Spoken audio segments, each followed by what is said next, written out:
Assalamualaikum warahmatullahi wabarakatuh. Sahabat yang dirahmati Allah, selamat datang di channel Pesan Kabar.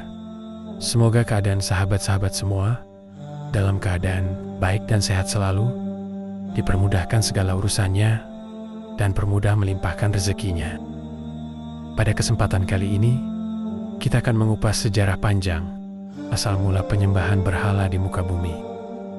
Penyembahan berhala dimulai sebagai bentuk penghormatan, namun kemudian berkembang menjadi pengagungan yang membawa manusia pada kesyirikan. Mari kita simak kisah lengkapnya. Mulai dari zaman Nabi Nuh alaihissalam hingga bagaimana penyembahan berhala ini berkembang dan menyebar ke berbagai bangsa.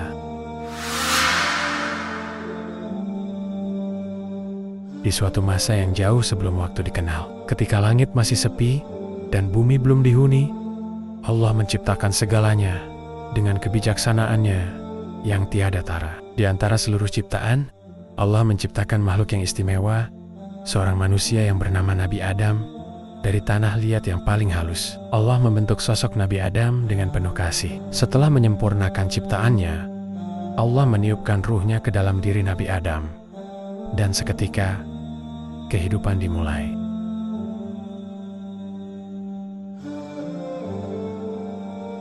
Allah menempatkan Nabi Adam di dalam surga, sebuah taman yang indah, dipenuhi dengan berbagai pohon, bunga, dan sungai yang mengalir jernih. Di sana, Nabi Adam hidup dalam kebahagiaan, dikelilingi oleh keindahan dan kedamaian. Dia berbicara dengan makhluk-makhluk lain, dan setiap sore, dia mendengar suara lembut Allah yang membimbingnya.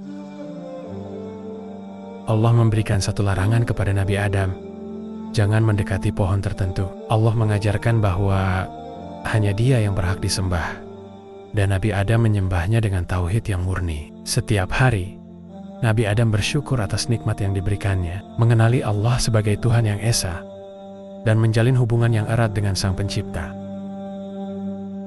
Namun, di balik semua itu, ada sosok yang iri terhadap kebahagiaan Nabi Adam dari syaitan. Dengan tipu daya dan kebohongan, syaitan mendekati Nabi Adam dan Siti Hawa, membisikkan kata-kata manis yang penuh rayuan. Mengapa kamu tidak mencoba buah dari pohon itu? Jika kamu memakannya, kamu akan menjadi seperti Tuhan, mengetahui segala sesuatu. Dalam kebingungan dan rasa ingin tahunya, Nabi Adam dan Siti Hawa akhirnya terjebak dalam godaan itu. Mereka memetik dan memakan buah terlarang itu. Seketika, mereka merasa berdosa dan tersadarkan oleh kesalahan yang telah dilakukan. Allah, dalam kasih-Nya yang tak terhingga, memberi mereka kesempatan untuk bertaubat. Namun, sebagai konsekuensi dari pelanggaran itu, mereka diusir dari surga dan diutus ke bumi.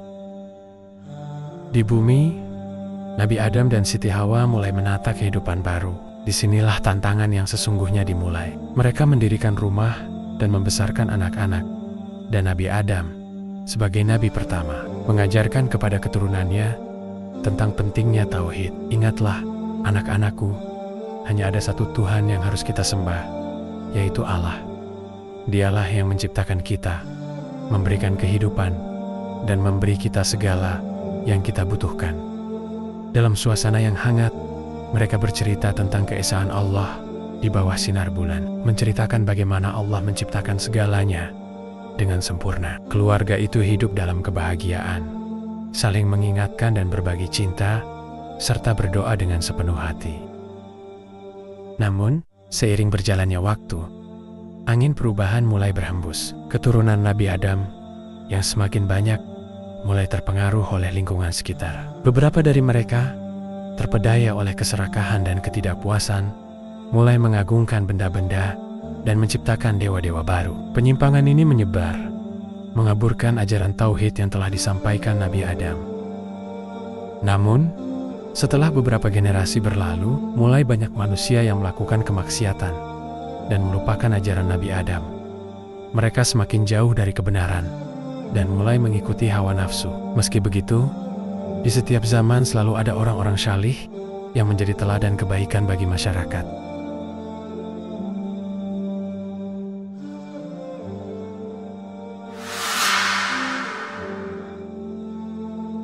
Penyembahan berhala pertama kali muncul dalam sejarah di zaman Nabi Nuh alaihissalam.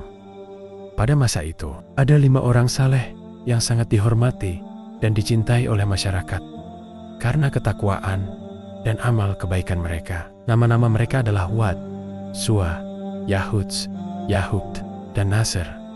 Ketika orang-orang saleh ini meninggal dunia, umat merasa kehilangan besar. Orang-orang pada zaman itu pun membuat patung sebagai simbol untuk mengenang jasa dan kebaikan 5 orang tersebut. Pada awalnya, patung-patung ini hanya menjadi simbol untuk mengenang ketakwaan mereka, agar masyarakat terdorong untuk meniru amal dan ketaatan mereka kepada Allah. Namun, niat ini berubah secara perlahan. Iblis, musuh utama manusia, melihat peluang besar untuk menyesatkan mereka dari ajaran tauhid dengan bisikan dan tipu dayanya. Iblis berusaha memengaruhi generasi demi generasi, agar mereka mulai menganggap patung-patung tersebut sebagai perantara antara mereka dengan Allah. Seiring berjalannya waktu, generasi demi generasi mulai melupakan niat asli patung-patung itu sebagai simbol. Iblis menggoda generasi baru dengan bisikan bahwa patung-patung tersebut memiliki kekuatan untuk memberi berkah atau melindungi dari bahaya. Ketika generasi baru yang tidak mengenal langsung orang-orang syalih tersebut tumbuh, mereka mulai menganggap patung-patung itu memiliki kekuatan gaib dan mulai menyembahnya. Allah Subhanahu wa Ta'ala pun mengutus Nabi Nuh alaihissalam untuk memperingatkan umatnya agar kembali kepada penyembahan kepada Allah saja dan meninggalkan berhala-berhala. Nabi Nuh berdakwah selama 950 tahun, tetapi hanya sedikit yang mau beriman. Sebagian besar dari umatnya tetap keras kepala dan enggan meninggalkan penyembahan berhala. Mereka bahkan menghina dan mengancam Nabi Nuh, menganggapnya hanya sekadar tukang sihir atau orang gila. Melihat kondisi umat yang semakin tersesat, Allah mengutus Nabi Nuh alaihissalam sebagai rasul untuk mengembalikan mereka kepada jalan yang benar. Nabi Nuh alaihissalam mulai berdakwah, mengingatkan kaumnya akan Allah Sang Pencipta yang tidak membutuhkan perantara dan tidak memerlukan sekutu. Beliau menyeru kaumnya untuk meninggalkan penyembahan berhala dan kembali kepada tauhid yang murni. Nabi Nuh alaihissalam menggunakan berbagai cara. Terkadang berbicara di hadapan orang banyak, terkadang secara diam-diam menemui orang-orang secara pribadi. Semua dengan harapan mereka akan kembali kepada Allah. Allah akhirnya menurunkan azab berupa banjir besar yang menenggelamkan seluruh umat Nabi Nuh yang ingkar. Hanya Nabi Nuh dan para pengikutnya yang beriman yang selamat di atas bahtera. Setelah banjir besar, keturunan dari Nabi Nuh yang selamat membangun kembali peradaban manusia. Namun, meskipun sempat hidup dalam ajaran tauhid yang murni, manusia kembali terjerumus dalam penyembahan berhala karena godaan iblis. Penyembahan berhala kemudian menyebar ke berbagai peradaban dan budaya. Di Mesir kuno, bangsa Mesir menyembah banyak dewa yang diwakili oleh patung dan gambar, seperti dewa matahari Ra, dewi kesuburan Isis, dan dewa kematian Anubis. Di Babilonia, orang-orang menyembah bintang, bulan, dan planet sebagai simbol dewa-dewi mereka. Mereka membangun menara-menara tinggi dan patung besar sebagai tempat pemujaan.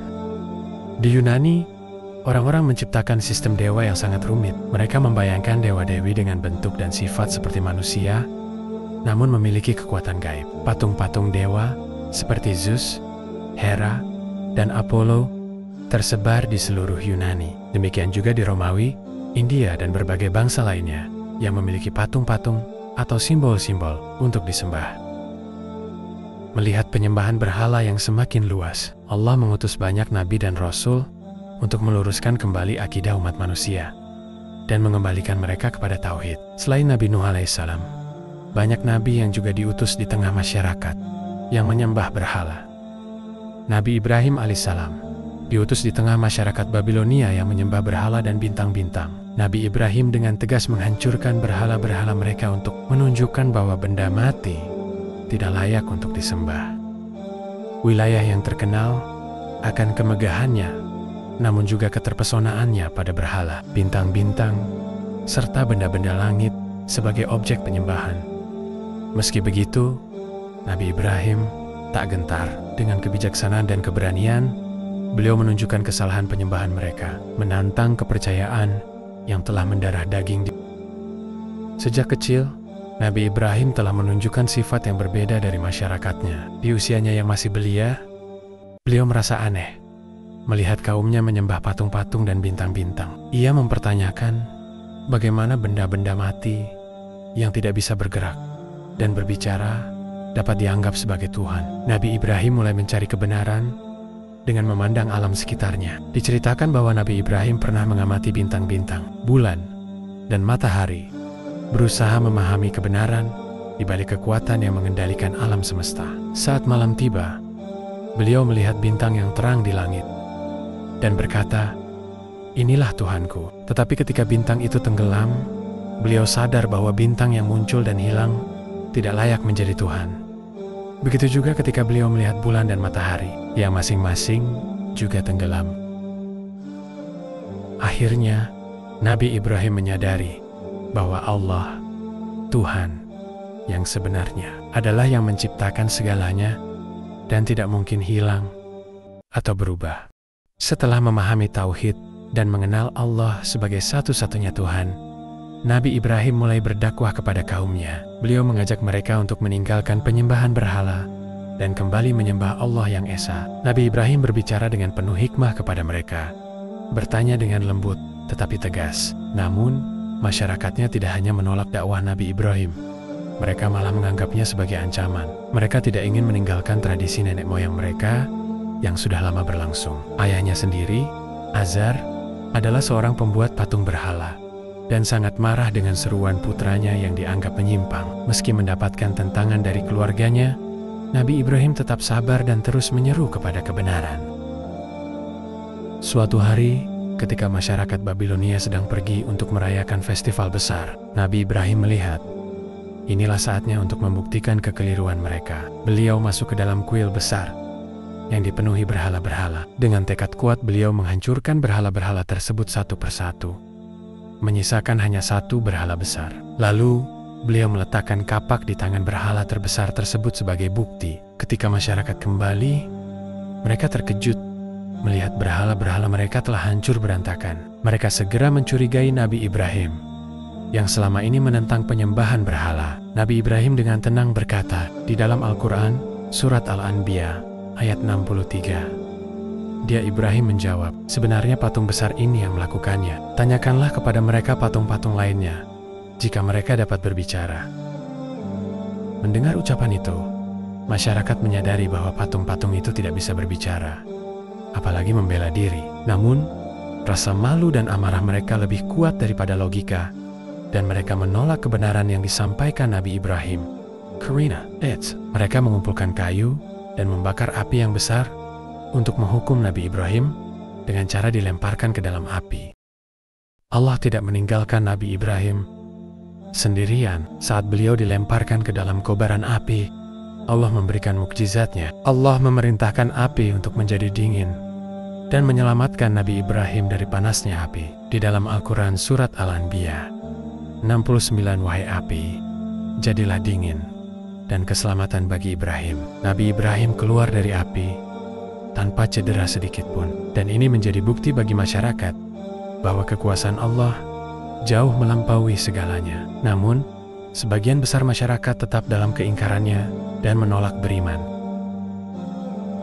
Kisah Nabi Ibrahim mengajarkan kita bahwa kebenaran tauhid harus diperjuangkan dengan keberanian dan kesabaran. Meskipun menghadapi ancaman dan tekanan, Nabi Ibrahim tidak goyah dalam keimanannya. Beliau menunjukkan bahwa menyembah Allah yang esa adalah tujuan hidup yang sebenarnya, dan segala bentuk penyembahan kepada selainnya adalah kesesatan. Kisah ini juga memperingatkan bahwa tradisi dan adat tidak seharusnya menjadi alasan untuk menolak kebenaran. Dengan menggunakan kebijaksanaan dan logika, Nabi Ibrahim membuktikan bahwa benda mati tidak layak disembah, dan hanya Allah yang berhak untuk disembah.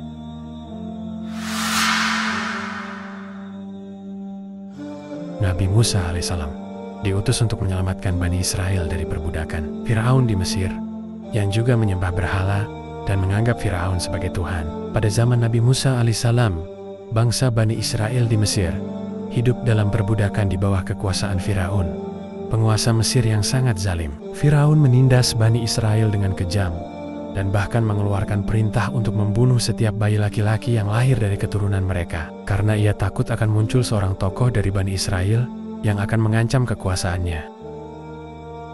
Namun, dengan perlindungan Allah, Nabi Musa alaihissalam diselamatkan sejak lahir. Ibunya, yang khawatir akan keselamatannya, diperintahkan oleh Allah untuk menghanyutkannya di sungai Nil.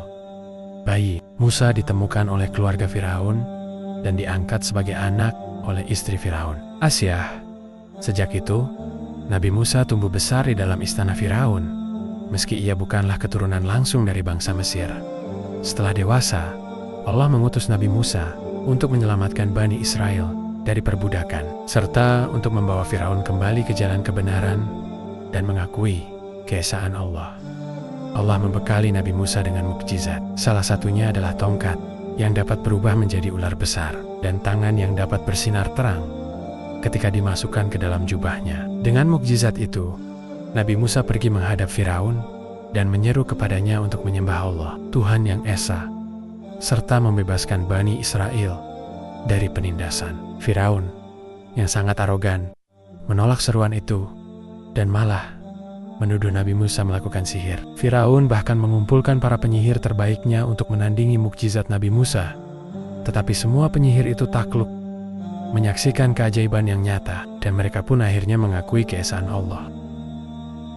Meski telah menunjukkan mukjizat Allah di hadapan Firaun, Firaun tetap tidak mau mengakui Allah dan malah memperkeras penindasannya terhadap Bani Israel. Atas izin Allah, Nabi Musa membawa kaumnya keluar dari Mesir pada malam hari untuk menghindari kejaran tentara Firaun. Saat Firaun menyadari pelarian mereka, ia marah besar dan memimpin pasukan besar untuk mengejar Nabi Musa dan Bani Israel. Ketika sampai di tepi Laut Merah, Bani Israel merasa terjebak dan takut akan dikejar oleh pasukan Firaun. Namun, Allah memberikan mukjizat besar kepada Nabi Musa dengan memukulkan tongkatnya ke laut. Laut terbelah menjadi dua bagian, membentuk jalan yang aman bagi Bani Israel untuk menyeberang. Ketika Firaun dan pasukannya mengejar, laut kembali menutup dan menenggelamkan mereka, menghancurkan kekuatan Firaun yang selama ini menindas Bani Israel.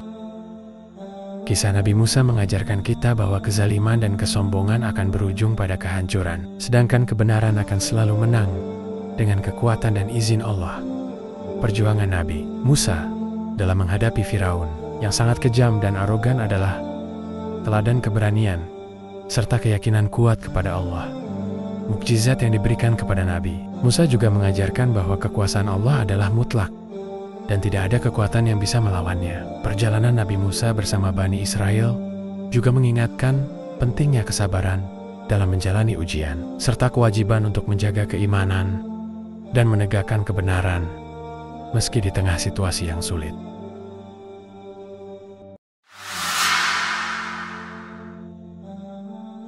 Penyembahan berhala oleh Bani Israel memiliki sejarah panjang yang menunjukkan betapa sulitnya nabi-nabi dari kalangan Bani Israel untuk mengembalikan mereka ke jalan yang benar. Meski berkali-kali diingatkan untuk beribadah hanya kepada Allah, Bani Israel seringkali tergoda oleh penyembahan berhala, mengikuti adat atau pengaruh dari bangsa-bangsa di sekitar mereka.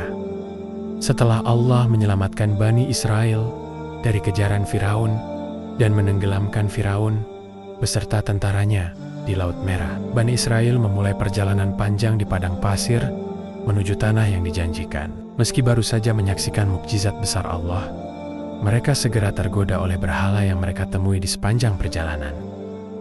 Suatu ketika, Bani Israel melihat sekelompok orang yang menyembah patung anak lembu dari emas. Mereka merasa tertarik dengan bentuk fisik berhala tersebut, lalu mendatangi Nabi Musa dan meminta untuk dibuatkan berhala serupa agar mereka juga bisa menyembahnya. Hal ini menunjukkan betapa cepatnya mereka berpaling dari ajaran Allah, meskipun telah melihat banyak mukjizat. Di dalam surat Al-Quran, Al-A'raf, ayat 138, dan kami seberangkan Bani Israel ke seberang lautan itu. Maka setelah mereka sampai kepada suatu kaum yang tetap menyembah berhala mereka, Bani Israel berkata, "Wahai Musa, buatlah untuk kami sesembahan berhala, sebagaimana mereka mempunyai beberapa sesembahan berhala." Musa menjawab, "Sesungguhnya kamu adalah kaum yang tidak mengetahui sifat-sifat Allah."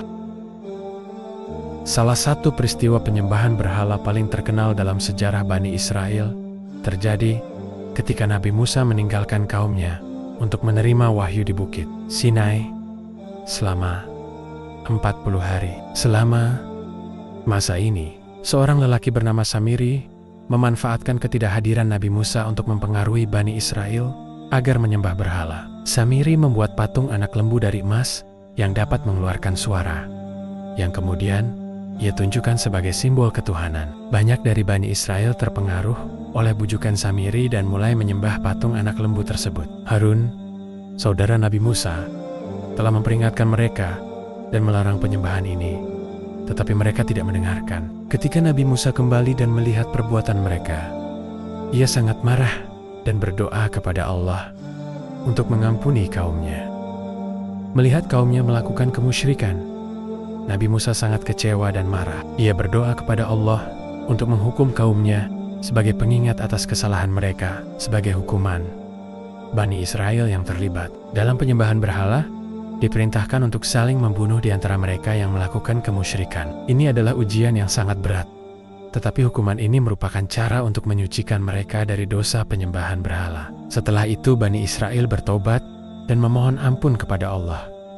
Nabi Musa memohon kepada Allah untuk menerima taubat mereka, dan Allah yang Maha Pengampun menerima taubat tersebut setelah mereka menunjukkan penyesalan yang tulus. Meski berulang kali diingatkan oleh para nabi, Bani Israel seringkali kembali kepada penyembahan berhala, terutama setelah nabi yang membimbing mereka wafat. Setelah Nabi Musa dan Harun, nabi-nabi berikutnya seperti Nabi Sulaiman dan Nabi Daud terus mengingatkan Bani Israel untuk tidak menyembah berhala. Namun banyak di antara mereka yang tergoda dan terpengaruh oleh praktik penyembahan berhala dari bangsa-bangsa di sekitar mereka, seperti orang Kanaan, Fenisia, dan Babilonia. Kisah penyembahan berhala oleh Bani Israel mengajarkan bahwa iman harus senantiasa dijaga, terutama ketika ada godaan untuk menyimpang.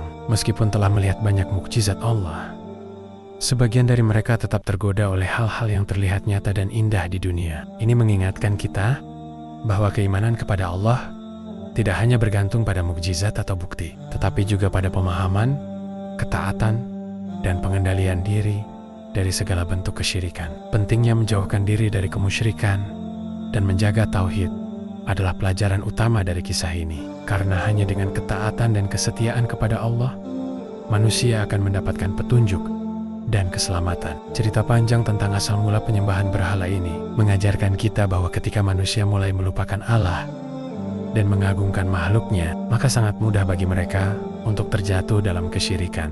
Penyembahan berhala yang awalnya hanya sebuah simbol penghormatan berubah menjadi perbuatan menyekutukan Allah.